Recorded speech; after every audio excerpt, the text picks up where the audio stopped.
เจอยามในพาดยานมา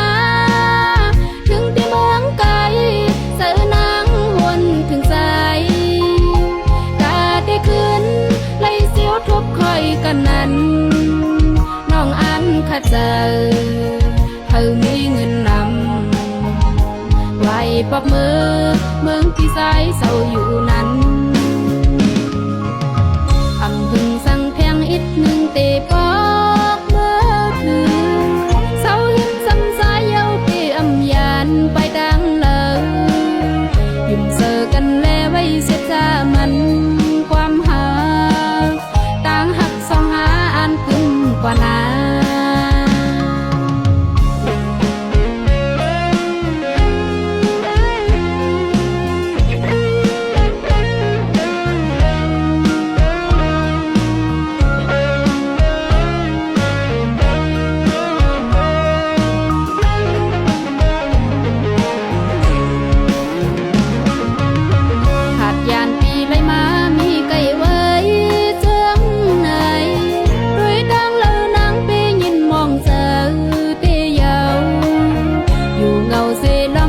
ลองอันปน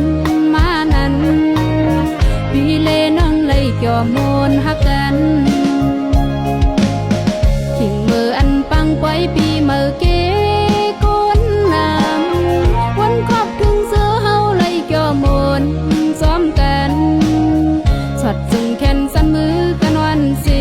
กาแวงกันขึ้นวนถึงนางไปยินเกี่ยวเสือ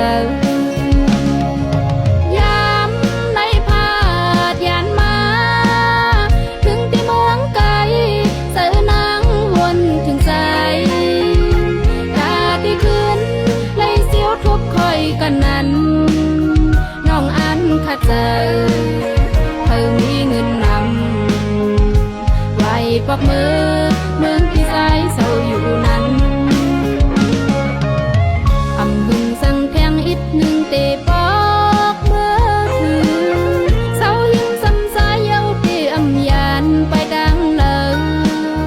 ยิ้มเจอกันแลไว้เสียจามันความหา